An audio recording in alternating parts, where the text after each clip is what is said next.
Channel. So ಬೆಳಗ್ಗೆನೇ log start ಮಾಡ್ತಾ ಇದ್ದೀನಿ. ನಾನು ಇವತ್ತು ಎಲ್ಲಿಂದ ಸ್ಟಾರ್ಟ್ ಮಾಡ್ತಾ ಇದ್ದೀನಿ ನೋಡಿ. ಇದು ಯಾರ ಮನೆ ಇರ್ಬೋದು ಕಮೆಂಟಲ್ಲಿ ತಿಳಿಸಿ.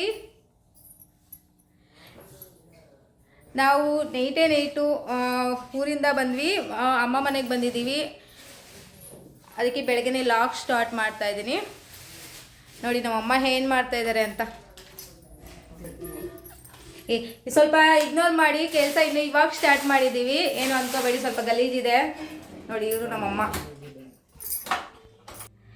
ನಾನು ಕೂಡ ಅಮ್ಮಂಗೆ ಬೇಗನೆ ಕೆಲಸ ಮಾಡ್ಕೊಡೋಣ, ಹೆಲ್ಪ್ ಮಾಡೋಣ ಅಂತ ಅಂದ್ಬಿಟ್ಟು ಸ್ವಲ್ಪ ಕಸ ಎಲ್ಲ ನೆಲದೆಲ್ಲ ಸಾರಿಸ್ಬಿಟ್ಟು ಪೂಜೆ ಮಾಡಿಕೊಟ್ಟೆ. ಇವತ್ತಂತೂ ಚಿನ್ಮಯ್ಗೂ ಧ್ರುವನ್ಗಂತೂ ತುಂಬ ಅಂದರೆ ತುಂಬ ಖುಷಿ ಆಗಿಬಿಟ್ಟಿದೆ. ಯಾಕಂದರೆ ಫ್ರೆಂಡ್ಸ್ ಎಲ್ಲ ಸಿಕ್ಕಿದಾರಲ್ಲ ಆಟ ಆಡೋದಕ್ಕೆ. ಹಾಗಾಗಿ ರೋಡಲ್ಲೇ ಇರ್ತಾರೆ. ಇನ್ನೊಂದು 5 days ಏನೋ ಇಲ್ಲೇ ಇರ್ತೀವಿ. ಸ್ಕೂಲೆಲ್ಲ ರಜೆ ಇದೆಯಲ್ಲ, ನಮ್ಮ ಮನೆಯವ್ರಿಗೂ 1 week ರಜಾ ಕೊಟ್ಟಿದ್ದಾರೆ. ಹಾಗಾಗಿ ಇನ್ನು ಬೇಗ ಬೇಗ ಕೆಲಸ ಮಾಡ್ಕೊಬಿಟ್ಟು ಸ್ವಲ್ಪ ಧನಿಯಾ ಪುಡಿ ಎಲ್ಲ ಹುರ್ಕೋಬೇಕಿತ್ತು. ಪೌಡರ್ ಎಲ್ಲ ಖಾಲಿ ಆಗಿಬಿಟ್ಟಿತ್ತು. ಹಾಗಾಗಿ ಪೌಡರ್ ಮಾಡ್ಕೊಳೋಣ.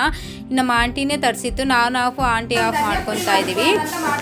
ಅಮ್ಮ ಮನೆಗೆ ಬಂದಿದ್ದೀವಲ್ಲ, ಹಾಗಾಗಿ ಇವಾಗ ದಸರಾ ಹಾಲಿಡೇಸ್ ಇದೆಯಲ್ಲ ಮಕ್ಕಳಿಗೆ, ಅದಕ್ಕೆ ಧನಿಯಾ ಪುಡಿ ಮಾಡ್ಕೊಂಡ್ಬಿಡೋಣ. ಇನ್ನೇನು ಖಾಲಿ ಆಗಿತ್ತು, ಮಾಡ್ಕೊಳ್ಳೋಣ ಅಂತ ಇನ್ನು ನಮ್ಮ ಆಂಟಿನೇ ಎಲ್ಲ ತರಿಸಿದ್ರು. ಇನ್ನೇನು ನಮಗೂ ಅವ್ರಿಗೆ ಆಗುತ್ತೆ ಅಂತ ಹೇಳಿದ್ದು ಮಾಡ್ಕೊತಾ ಇದೀವಿ. 1 kg ಅಷ್ಟು ಮಾಡ್ತಾ ಇದ್ದೀನಿ ಇವಾಗ. ಇದು ಸಣ್ಣ ಉರಿಯಲ್ಲೇ ಹುರ್ಕೋಬೇಕಾಗುತ್ತೆ.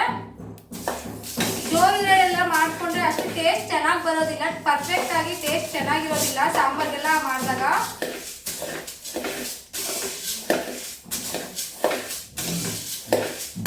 ಈ ಥರ ರೊಟೇಟ್ ಮಾಡ್ಕೊತಾ ಇರಬೇಕು, ಇಲ್ಲಾಂದ್ರೆ ತಳ ಹಾಕ್ಬಿಡುತ್ತೆ. ಸ್ಮೆಲ್ ಕೂಡ ಅಷ್ಟು ಚೆನ್ನಾಗಿ ಬರಲ್ಲ.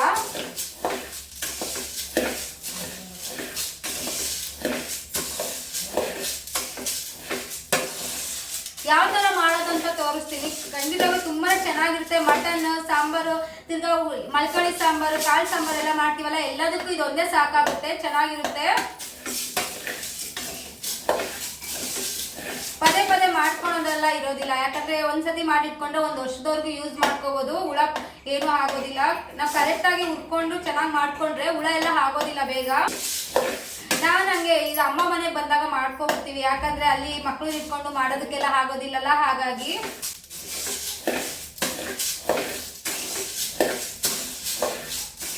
ಈ ಥರ ಟೈಮ್ ಸಿಕ್ಕಿದಾಗ ಹಾಲಿಡೇಸಲ್ಲಿ ಎಲ್ಲ ಮಾಡಿಟ್ಕೊಂಡ್ರೆ 1 ವರ್ಷದವರೆಗೂ ಆರಾಮಾಗಿ ಮಾಡಿಕೊಂಡು ಆರಾಮಾಗಿರ್ಬೋದು. ಇಲ್ಲ ಪದೇ ಪದೇ ಮಾಡ್ಕೊಳೋದಕ್ಕೂ ಆಗೋದಿಲ್ಲ. 1 ವರ್ಷದವರೆಗೂ ಆರಾಮಾಗಿ ಇಟ್ಕೊಂಡು ಮಾಡ್ಕೋಬೋದು.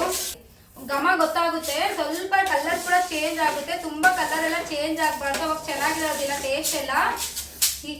ನೋಡಿ ಇಷ್ಟ ಆಗಿದೆ. ಈಗ ಇದನ್ನ ಇವಾಗ ನಾನು ತಕ್ಕೊತಾ ಇದ್ದೀನಿ.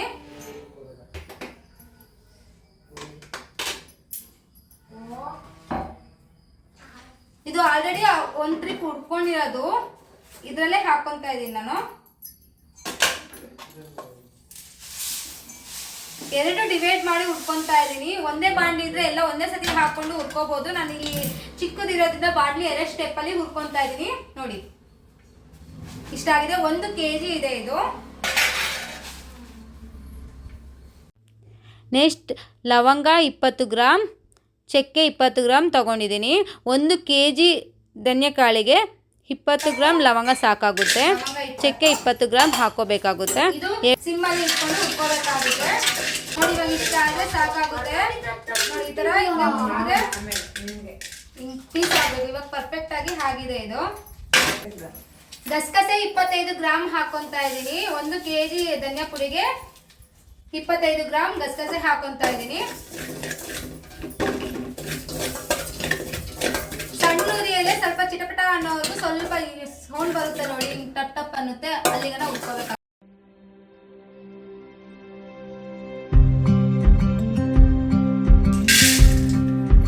ಈಗ ಅರಿಶಿನ ಬೊಟ್ಟು ಹಾಕೊತಾ ಇದ್ದೀನಿ.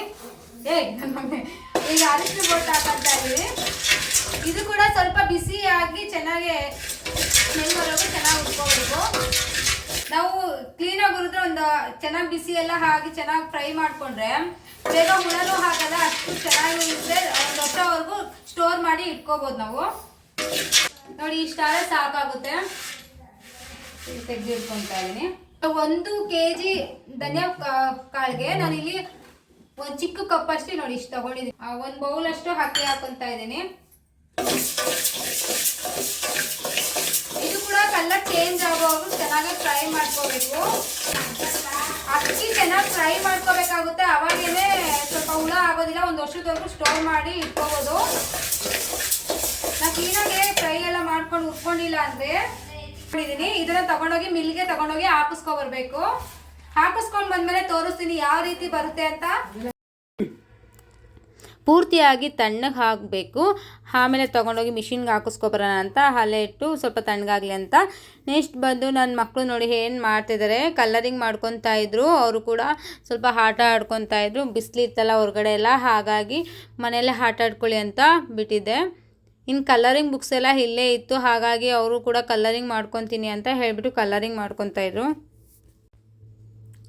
ಇನ್ನು ಮಕ್ಕಳೆಲ್ಲ ಆಟ ಆಡ್ಕೊತಾ ಇದ್ರು. ನಮ್ಮ ಮನೆಗೆ ರಿಲೇಟಿವ್ಸ್ ಬಂದಿದ್ರಲ್ಲ, ಹಬ್ಬ ಇದೆಯಲ್ಲ ವಿಜಯದಶಮಿ ದಿವಸ, ಹಾಗಾಗಿ ನಮ್ಮ ಆಂಟಿಯವರು ಎಲ್ಲ ಬಂದಿದ್ದರು. ಅವರು ಕೂಡ ಎಲ್ಲ ರೆಡಿಯಾಗಿ ಔಟ್ಸೈಡ್ ಹೋಗಬೇಕಿತ್ತು, ಹಾಗಾಗಿ ಔಟ್ಸೈಡ್ ಹೋಗೋಣ ಅಂತ ರೆಡಿ ಆಗಿದ್ವಿ. ಇವರು ನಮ್ಮ ಮನೆಯಲ್ಲಿ ಬಂದ್ರೇ ತುಂಬಾ ಕಳೆ ಇರುತ್ತೆ, ಯಾಕಂದರೆ ಯಾವಾಗೂ ಮಾತಾಡಿಕೊಂಡು ಎಲ್ಲರ ಹತ್ರ ನವನಳಿಕೆಯಿಂದ ಚೆನ್ನಾಗಿರ್ತಾರೆ ಅಂತ ಹೇಳ್ತಾರೆ. ಯಾಕಂದರೆ ಅಷ್ಟು ಆ್ಯಕ್ಟಿವ್ ಆಗಿರ್ತಾರೆ, ಅಷ್ಟು ಕೆಲಸನೂ ಮಾಡ್ತಾರೆ, ಅಷ್ಟು ಎಂಟರ್ಟೈನ್ಮೆಂಟನ್ನು ಮಾಡ್ತಿರ್ತಾರೆ. ಎಲ್ಲರಿಗೂ ಹತ್ರ ಮಾತಾಡಿಸ್ಕೊಂಡು ಖುಷಿಯಾಗಿರ್ತಾರೆ. ನಾವೆಲ್ಲರೂ ಅನಿತಾ ದೇವಿ ಅಂತ ಕರಿತಾ ಇರ್ತೀವಿ ಅವ್ರಿಗೆ. ಇನ್ನು ನಮ್ಮಮ್ಮ ಬಂದುಬಿಟ್ಟು ಅಡುಗೆ ಮಧ್ಯಾಹ್ನಕ್ಕೆ ಊಟಕ್ಕೆ ರೆಡಿ ಮಾಡ್ತಾಯಿದ್ರು. ನಾನೇ ಮಾಡು ಅಂದರು. ನಾನೊಂದು ಸ್ವಲ್ಪ ಕೆಲಸ ಇದು ಮೊಬೈಲ್ ಕೆಲಸ ಇಟ್ಕೊಂಡು ಕೂತ್ಕೊಂಡೆ, ಹಾಗಾಗಿ ಅವ್ರಿಗೂ ಹೆಲ್ಪ್ ಮಾಡೋದಕ್ಕಾಗಿಲ್ಲ ನಮ್ಮಮ್ಮಗೆ. ನಾವು ಇನ್ನು ಮಿಷಿನ್ಗೆ ಹಾಕಿಸ್ಕೊಬಂದ್ಬಿಡೋಣ ಪೌಡರ್ ಅಂತ ಹೇಳಿಬಿಟ್ಟು ಬಾಕ್ಸ್ಗೆ ಹಾಕ್ಕೊತಾ ಇದ್ದೆ. ಇದು ಸ್ವಲ್ಪ ಬಾಕ್ಸ್ ದೊಡ್ಡದಾಯಿತು, ಇನ್ನು ಯಾವುದೂ ಖಾಲಿ ಇರಲಿಲ್ಲ, ಹಾಗಾಗಿ ಇದರಲ್ಲೇ ತೊಗೊಂಡೋಗಿ ಹಾಕಿಸ್ಕೊಬರೋಣ ಅಂತ ತೊಗೊಂಡು ಹೋಗ್ತಾ ಇದ್ದೀವಿ. ಇದು ಬಂದುಬಿಟ್ಟು ನಮ್ಮೂರು ಬಸ್ ಸ್ಟಾಪು. ನೋಡಿ ಹೇಗಿದೆ ಅಂತ, ಯಾವ ಊರು ಅಂತ ಕಮೆಂಟ್ ಬಾಕ್ಸಲ್ಲಿ ತಿಳಿಸೋದನ್ನ ಮರಿಬೇಡಿ. ನಾವು ಹುಟ್ಟು ಬೆಳೆದಿದ್ದೆಲ್ಲ ಇದೇ ಊರಲ್ಲೇ. ಇನ್ನು ಹಾಗೇ ನಮ್ಮ ಆಂಟಿ ಮನೆಗೆಲ್ಲ ಹೋಗಬೇಕಿತ್ತು. ಇನ್ನು ಮಿಷಿನ್ಗೆ ಹಾಕಿಸ್ಕೊಬಿಟ್ಟು ನಮ್ಮ ಆಂಟಿ ಮನೆಗೆ ಹೋಗಿ ಸಂತೆ ಎಲ್ಲ ಮಾಡ್ಕೊಂಬರ್ಬೇಕಿತ್ತು. ಹಾಗಾಗಿ ರೋಡಲ್ಲೇ ನಾವು ಕೂಡ ಮಿಷಿನ್ಗೆಲ್ಲ ಹೋಗ್ಬಿಟ್ಟು ಹಾಕಿಸ್ಕೊಂಡು ಆಮೇಲೆ ನಮ್ಮ ಆಂಟಿ ಮನೆ ಹತ್ರ ಹೋಗೋಣ ಅಂತ ಹೇಳಿಬಿಟ್ಟು ಮಿಷಿನ್ಗೆ ಹಾಕಿಸಿದ್ವಿ. ನಾವು ಮಿಷಿನ್ಗೆ ಹಾಕಿಸ್ಬೇಕಾದ್ರೆ 3 ಟ್ರಿಪ್ ಅವ್ರು ಧನಿಯಾ ಪುಡಿ ಹಾಕಿದ್ರು. ಲಾಸ್ಟ್ ಟೈಮ್ ಎಲ್ಲ 2 ಟೈಮ್ಸ್ ಹಾಕಿದ್ರು, ಇವಾಗ 3 ಟೈಮ್ಸ್ ಹಾಕಿದ್ರು. ಸ್ವಲ್ಪ ರಫ್ ಬಂದುಬಿಟ್ಟಿತ್ತು ಸ್ಟಾರ್ಟಿಂಗೇ, ಹಾಗಾಗಿ ಇನ್ನು ಅಲ್ಲೂ ಕೂಡ ಮಿಷಿನ್ಗೆ ಹಾಕಿಸ್ಕೊಂಡು ನಮ್ಮ ಆಂಟಿ ಮನೆಗೆ ಹೋಗೋಣ ಅಂತ ಅಲ್ಲೂ ಕೂಡ ಸ್ವಲ್ಪ ರೆಸ್ಟ್ ಮಾಡಿಬಿಟ್ಟು 1 2 ಅವರ್ ರೆಸ್ಟ್ ಮಾಡಿದ್ವಿ. ರೆಸ್ಟ್ ಮಾಡಿಬಿಟ್ಟು ಇನ್ನು ಸಂತೆಗೆ ಹೋಗೋಣ ಅಂತ ಹೋಗಬೇಕಿತ್ತು. ಯಾಕಂದರೆ ಅಮ್ಮ ತರಕಾರಿ ಎಲ್ಲ ಹೇಳಿತ್ತು ತೊಗೊಬರ್ರಿ ಬರ್ತಾ ಅಂತ ಹೇಳಿಬಿಟ್ಟು, ಅದಕ್ಕೆ ಹಾಗಾಗಿ ನಾವು ಹಾಗೆ ಹೋದ್ವಿ. ತಗೊಂಡು ತರಕಾರಿ ಎಲ್ಲ ತೊಗೊಂಡು ಹೋಗೋಣ ಅಂತ. ನಾನಂತೂ ಹೇಳ್ಬೇಕಂದ್ರೆ ತುಂಬ ವರ್ಷನೇ ಆಗಿಬಿಟ್ಟಿತ್ತು ನಮ್ಮೂರು ಸಂತೆಗೆ ಹೋಗಿ. ಯಾಕಂದರೆ ನಾವು ಸಣ್ಣ ಮಕ್ಕಳಿದ್ದಾಗ ಸಂತೆಗೆ ಹೋಗ್ತಿದ್ವಿ. ಆಮೇಲೆ ಮದುವೆ ಆದಮೇಲಂತೂ ನಾವು ಹೋಗಲೇ ಇಲ್ಲ ಅಮ್ಮ ಜೊತೆಗೆ ಸಂತೆಗೆ. ಯಾವಾಗೂ ನೀನು ಅಪ್ಪನೇ ತಂದುಬಿಡ್ತಿತ್ತು, ಅಮ್ಮನೇ ಒಂದೇ ಆಯ್ತಲ್ಲ, ಹಾಗಾಗಿ ಹೋಗೋದಕ್ಕಾಗಲ್ಲ ಅಂತ ಹೇಳಿಬಿಟ್ಟು ಅಪ್ಪನೇ ಗಾಡಿಯಲ್ಲಿ ಎತ್ಕೊಬಂದುಬಿಡ್ತಿತ್ತು. ನಾವಂತೂ ತುಂಬ ದಿವಸನೇ ಆಗೋಯ್ತು ಸಂತೆಗೆಲ್ಲ ಹೋಗಿ. ನಮ್ಮೂರು ಸಂತೆ ನೋಡಿದಾಗ ನನಗೆ ಚಿಕ್ಕ ವಯಸ್ಸಿಂದ ತುಂಬಾ ನೆನಪಾಗ್ತಿತ್ತು. ಯಾಕಂದರೆ ನಮ್ಮಮ್ಮ ವಾರನೂ ಹೋಗ್ತಾ ಇದ್ದಿದ್ದು. ಎನಿ ಟೈಮ್ ನಮ್ಮ ಅಮ್ಮ ಜೊತೆಗೆ ನಾನು ಹೋಗ್ತಿದ್ದೆ. ಯಾಕಂದರೆ ಲಗೇಜ್ ಎಲ್ಲ ಎತ್ಕೊಬರೋದಿರ್ತಿತ್ತಲ್ಲ, ಸೈಕಲಾಗಿ ಇಟ್ಕೊಬರ್ಬೋದು ಅಂತ ಹೋಗ್ತಿದ್ದೆ. ಅದೆಲ್ಲ ಒಂದ್ಸತಿ ರಿಮೆಂಬರ್ ಆಯಿತು. ಯಾಕಂದರೆ ಅವಾಗಿಂದೆಲ್ಲ ಇರುತ್ತಲ್ವ, ಚಿಕ್ಕ ವಯಸ್ಸಿಂದೆಲ್ಲ ಬೆಳೆದು ಬಂದಿದ್ದು. ಈ ನಮ್ಮ ಗಾಡಿ ಪೂಜೆ ಕಾರ್ ಪೂಜೆನೂ ಮಾಡಿರಲಿಲ್ಲ ನಾವು. ಸಾಯಂಕಾಲ ಪೂಜೆ ಮಾಡೋಣ ಅಂತ ಹೇಳಿಬಿಟ್ಟು ನಮ್ಮ ಮನೆಯವ್ರು ಪೂಜೆ ಮಾಡ್ತಾಯಿದ್ದಾರೆ.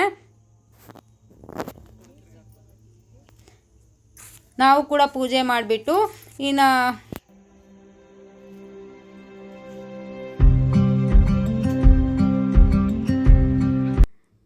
ಇದು ನೆಕ್ಸ್ಟ್ ಡೇದು ಕಂಟಿನ್ಯೂಷನ್ ಬ್ಲಾಗ್ ಆಗಿರುತ್ತೆ. ನಮ್ಮಮ್ಮ ನೆನ್ನೆನೇ ಆಯುಧ ಪೂಜೆ ದಿವಸ ನನ್ನ ಹೊಸ ಸೆಲ್ಫಿ ಸ್ಟಿಕ್ನ ಪೂಜೆ ಮಾಡಿ ಕೊಟ್ಟರು, ಎಲ್ಲ ರೀತಿಯಲ್ಲಿ ಒಳ್ಳೆಯದಾಗಲಿ ಅಂತ. ಇದನ್ನು ಇನ್ನು ಬೆಳಗ್ಗೆನೇ ಎದ್ದು ಪೂಜೆ ಮಾಡಿಬಿಡೋಣ ದೇವರಿಗೆ. ಫಸ್ಟು ಗುರುವಾರದ ವ್ಲಾಗ್ ಆಗಿರುತ್ತೆ. ಬೆಂಗಳೂರಲ್ಲಿ ಇದ್ದಿದ್ರೆ ನಾನು ವ್ರತ ಇತ್ತು 7ನೇ ವಾರದ್ದು. ಈ ವಾರ ನನಗೆ ಮಾಡೋದಕ್ಕಾಗಿಲ್ಲ. ಇದು ಎಲ್ಲ ಹೂವು ಎಲ್ಲ ನಮ್ಮ ಗಿಡದಲ್ಲೇ ಬಿಟ್ಟಿರೋಂಥ ಹೂಗಳು, ದಾಸವಾಳ ಹೂವು, ಕಣಗ್ಲುವ ಎಲ್ಲ ತುಂಬಾ ಗಿಡಗಳು ಹಾಕಿದೆ. ಹಾಗಾಗಿ ದೇವರಿಗೆ ಹೂವು ಹೊರಗಡೆಯಿಂದ ತರೋದೇ ಬೇಕಿಲ್ಲ, ಅಷ್ಟು ಚೆನ್ನಾಗಿ ಗಿಡದಲ್ಲೇ ಬಿಡುತ್ತೆ. ನೈವೇದ್ಯಕ್ಕೆ ಅಮ್ಮ ಪ್ರಸಾದ ಮಾಡಿತ್ತು, ಅದನ್ನು ಇಟ್ಟು ನಾನು ಪೂಜೆ ಮಾಡ್ಕೊತಾ ಇದ್ದೀನಿ. ಈ ಥರ ದೇವ್ರ ಮನೆ ಇದ್ದರೆ ತುಂಬಾ ಖುಷಿ ಆಗುತ್ತಲ್ವ.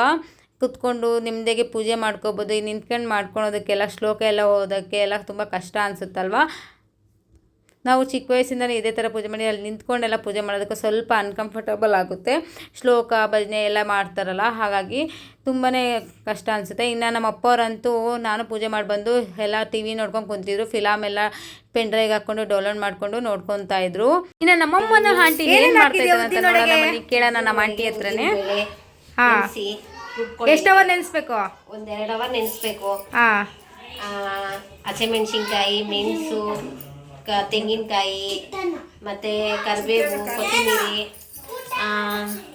ಎಲ್ಲ ಹಾಕಿ ಮಿಕ್ಸ್ ಮಾಡಿದ್ದೀನಿ. ಸೋಡಾ, ಉಪ್ಪು ಎಲ್ಲ ಹಾಕಿ ಉದ್ದಿನವಡೆಗೆ ಮಿಕ್ಸ್ ಮಾಡ್ತಾ ಇದ್ದೀನಿ. ನೆನೆಸಿ ಉದ್ದಿನಬೇಳೆ ರುಬ್ಬಾದ್ಮೇಲೆ ತಕ್ಷಣವೇ ಉಪ್ಪು ಸೋಡಾ ಹಾಕಬೇಡಿ. ಯಾವಾಗ ಉದ್ದಿನವಡೆ ಹಾಕ್ಕೊತೀರೋ ಆವಾಗ ಹಾಕಿ. ಇವ್ರು ಬಂದು ಉದ್ದಿನ ವಡೆ ಮಾಡೋವಂಥ ಫೇಮಸ್. ಯಾಕಂದರೆ ನಾವು ಚಿಕ್ಕ ವಯಸ್ಸಿಂದನೂ ಇವರು ಮಾಡಿದ್ದೆ ಉದ್ದಿನ ವಡೆ ತುಂಬಾ ಇಷ್ಟಪಟ್ಟು ತಿನ್ನೋದು. ಯಾಕಂದರೆ ನಮ್ಮ ಫ್ಯಾಮಿಲಿಯಲ್ಲಿ ಇವರಷ್ಟು ಚೆನ್ನಾಗಿ ಯಾರು ಕೂಡ ಉದ್ದಿನ ವಡೆ ಮಾಡೋದಿಲ್ಲ ಅಂತಲೇ ಹೇಳ್ಬೋದು. ನೋಡಿ, ಈ ಥರ ಕೈಯಲ್ಲಿ ಮಾಡಿಕೊಂಡು ರೌಂಡ್ ಮಾಡಿಕೊಂಡು ಹಿಂಗೆ ತೂತ್ ಮಾಡಿ ಹಾಕೋದು ಅಷ್ಟೇ. Very simple. ಈ ಥರ ಬರಲಿಲ್ಲ ಅಂದರೆ ಚೌಟ್ ಮೇಲೇ ಹಾಕಿ ಹಿಂಗೆ ಇದು ಮಾಡಿ ತೂತ್ ಮಾಡಿ ಹಾಕ್ಬೋದು. ತುಂಬಾ ಈಸಿ ಆಗುತ್ತೆ. ಎಣ್ಣೆಲಿ ಇಕ್ಕರೆ ಅದು ಬಿಡುತ್ತೆ. ನಾವು ಇದನ್ನು ಮೀಡಿಯಮ್ ಉರಿಯಲ್ಲೇ ಫ್ರೈ ಮಾಡ್ಕೋಬೇಕಾಗುತ್ತೆ. ಯಾಕಂದರೆ ತುಂಬ ಸಣ್ಣ ಉರಿಯಲ್ಲಿ ಮಾಡಿಕೊಂಡ್ರೆ ಎಣ್ಣೆ ಎಲ್ಲ ಕುಡಿಯುತ್ತೆ. ಹಾಗಾಗಿ ಸಣ್ಣ ಉರಿಯಲ್ಲೇ ಹಿಂಗೆ ರೊಟೇಟ್ ಮಾಡ್ಕೊತಾ ಇರಬೇಕು. ನೋಡಿ ಎಷ್ಟು ಕ್ಲೀನಾಗಿ ಆಗಿದೆ. ತುಂಬ ಬ್ಲಾಕ್ ಕೂಡ ಆಗಿಲ್ಲ, ತುಂಬ ಕ್ಲೀನಾಗಿ ಹದವಾಗಿ ಬೆಂದಿದೆ ಅಂತಲೇ ಹೇಳ್ಬೋದು. ನೋಡಿ, ಕಡುಬೆಲ್ಲ ಮಾಡಿದ್ವಿ ಇವತ್ತು ನಾವು. ಆಲ್ರೆಡಿ ಎಲ್ಲ ನಮ್ಮ ಆಂಟಿ ನಮ್ಮ ಅಮ್ಮನೇ ಎಲ್ಲ ಸೇರಿ ಮಾಡಿಟ್ಟಿದ್ದು. ನಾನು ಸ್ವಲ್ಪ ಹೆಲ್ಪ್ ಮಾಡಿದೆ ಅಷ್ಟೇ. ನಾನು ಅಷ್ಟೊಂದೆಲ್ಲ ಹೆಲ್ಪ್ ಮಾಡಿಲ್ಲ. ಸ್ವಲ್ಪ ಕೆಲಸ ಆಯಿತು, ಹುಡುಗರು ಕೂಡ ಕೈ ಬಿಡ್ತಿರ್ಲಿಲ್ಲ. ಹಾಗಾಗಿ ನಮ್ಮ ಆಂಟಿ ನಮ್ಮ ಅಮ್ಮನೇ ಅವರೇ ಅಡುಗೆ ಮಾಡ್ತಾ ಇದ್ದಾರೆ ಇಬ್ಬರು ಸೇರಿ. ಉದ್ದಿನ ವಡೆ ರೆಸಿಪಿ ನಿಮಗೆ ಕಂಪ್ಲೀಟ್ ವಿಡಿಯೋ ಬೇಕು ಅಂದರೆ ನನಗೆ ಕಮೆಂಟ್ ಬಾಕ್ಸಲ್ಲಿ ತಿಳಿಸ್ಬೋದು. ಖಂಡಿತವಾಗಿ ಮಾಡಿ ಅಪ್ಲೋಡ್ ಮಾಡ್ತೀನಿ. ಇನ್ನು ನಮ್ಮ ಅಪ್ಪ ಬಂದು ನಮ್ಮ ಅಪ್ಪನ ಕಮೆಂಟ್ಸ್ ಕೇಳಿ ಹೇಗಿದೆ ಅಂತ ಕಮೆಂಟ್ಸಲ್ಲಿ ಹೇಳ್ತಾರೆ. ಕಾಯಿ ಚಟ್ನಿ ಮಾಡಬೇಕು. ಕಾಯಿ ಚಟ್ನಿಗೆ ಅದಕ್ಕೂ ಮ್ಯಾಚಿಂಗು. ಇಲ್ಲ ಒಬ್ಬಟ್ಟು ಸಾಂಬಾರಿಗೆ ಸೂಪರು. ಒಬ್ಬಟ್ಟು ಸಾರಲ್ಲೇ ತಿನ್ನಿ. ಫುಲ್ ಮನೇಲಿ ಹಬ್ಬದ ಊಟ ಆಯಿತು. ಆಲ್ರೆಡಿ ಎಲ್ಲ ಊಟ ಮಾಡಿದ್ರು. ನೋಡಿ, ಹುಳಿ ಕೂಡ ಮಾಡಿದ್ವಿ. ಹುಳಿ ಇನ್ನು ನಾನು ಕೂಡ ಇನ್ನು ಜಲ್ಡೆ ಹಿಡ್ದಿರ್ಲಿಲ್ಲ. ನೆನ್ನೆ ಧನ್ಯ ಪುಡಿ ಹಾಕಿಸ್ಕೊಬಂದ್ವಲ್ಲ ಮಟನ್ ಪೌಡರು, ಹಾಗಾಗಿ ಹಿಡ್ದು ಹಿಡೋಣ ಅಂತ ಇಟ್ಕೊತಾ ಇದ್ದೆ. ನಮ್ಮ ಮಿಷಿನ್ಗೆ ಹಾಕಿಸ್ಬೇಕಾದ್ರೆ ಧನ್ಯ ಪುಡಿ ಹಾಕಿ ಪೌಡರ್ ಎಲ್ಲ ಆದಮೇಲೆ ಲಾಸ್ಟಿಗೆ ಕೊನೆಯಲ್ಲಿ ಒಂದು ಅರ್ಧ kg ಅಕ್ಕಿ ಜೊತೆ ಹಾಕಿ ಕೊಡ್ತಾರೆ ಪೌಡರು, ಧನ್ಯ ಪುಡಿ ಮಿಕ್ಸ್ ಆಗಿರೋದು. ಇದು ಕೂಡ ನಾವು ಯೂಸ್ ಮಾಡ್ಕೋಬೋದು. ಅಕ್ಕಿನ ಸಪ್ರೇಟ್ ಮಾಡಿಕೊಂಡು ಧನ್ಯ ಪುಡಿನ ಸಾಂಬಾರಿಗೆಲ್ಲ ಹಾಕೋಬೋದು.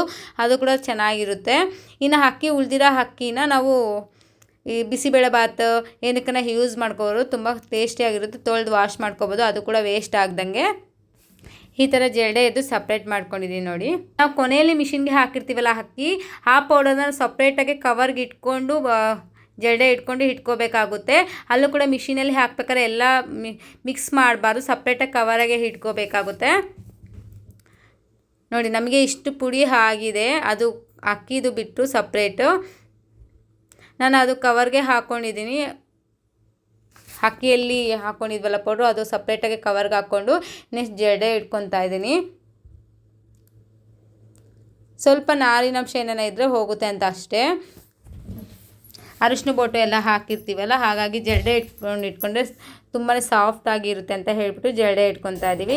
ನಾವು ಅದು ಕೂಡ ಎಲ್ಲ ಮುಗಿಸ್ಕೊಂಡು ನಾವು ಕೂಡ ಔಟ್ಸೈಡ್ ಹೋಗೋಣ ಅಂತ ಹೇಳಿಬಿಟ್ಟು ರೆಡಿ ಆದ್ವಿ. ಆದರೆ ನಮ್ಮನೆಯವ್ರಿಗೆ ಜ್ವರ ಬಂದುಬಿಟ್ಟು ಹೋಗೋದಕ್ಕಾಗಿಲ್ಲ. ನಾವಿನ್ನು ಹೊರಗಡೆ ಎಲ್ಲ ಫೋಟೋಸ್ ಎಲ್ಲ ತಗೊಂಡು ಸ್ವಲ್ಪ ಹೋಗ್ಬಿಟ್ಟು ಬರೋ ಅಂತ ಹೋದ್ವಿ ಅಷ್ಟೇ. ಹೋಗ್ತಾ ಇದೀವಿ, ಅರ್ಧ ದಾರಿಗನ ಹೋದ್ವಿ. ಅಲ್ಲಿಂದ ಹೋಗೋದಕ್ಕಾಗಿಲ್ಲ, ಮನೆಗೆ ಬಂದ್ವಿ. ಮತ್ತೆ ಹೊರಗಡೆ ಹೋಗ್ತಾ ಇದೀವಿ. ಮನೆ ಕೆಲಸ ಎಲ್ಲ ಮುಗೀತು. ಹಾಗಾಗಿ ಸ್ವಲ್ಪ ಔಟ್ಸೈಡ್ ಹೋಗಿ ಬರೋಣ. ಫಾಲ್ಸ್ ಇದೆಯಲ್ಲ, ಮಧು ಫಾಲ್ಸ್ ಅಂತ, ಅಲ್ಲಿಗೆ ಹೋಗೋಣ ಅಂತ ಅಂದ್ಕೊಂಡಿದ್ದೀವಿ. ಹಾಗೆಯೇ ನಮ್ಮ ತಾತವ್ರ ಸಮಾಧಿ ಹತ್ರ ಎಲ್ಲ ಹೋಗಿ ನಾವು ಪೂಜೆ ಮಾಡ್ಕೊಬರ್ಬೇಕಿತ್ತು. ಹಾಗಾಗಿ ಫಸ್ಟ್ ಅಲ್ಲಿಗೆ ಹೋದ್ವಿ. ಅಲ್ಲಿಗೆ ಹೋದ್ಮೇಲೆ ನಮ್ಮ ಮನೆಯವ್ರಿಗೆ ತುಂಬಾ ಜ್ವರ ಸ್ಟಾರ್ಟ್ ಆಯಿತು. ಇನ್ನೇನು ಬೇಡ, ಹೋಗೋದು ಬೇಡ, ಮಧು ಫಾಲ್ಸ್ಗೆ ನೆಕ್ಸ್ಟ್ ಟೈಮ್ ಹೋಗೋಣ ಅಂತ ಹೇಳಿಬಿಟ್ಟು ಇನ್ನು 2 ಡೇಸ್ ಬಿಟ್ಟು ಹೋಗೋಣ ಅಂತ ಹೇಳಿಬಿಟ್ಟು ಬಂದ್ವಿ.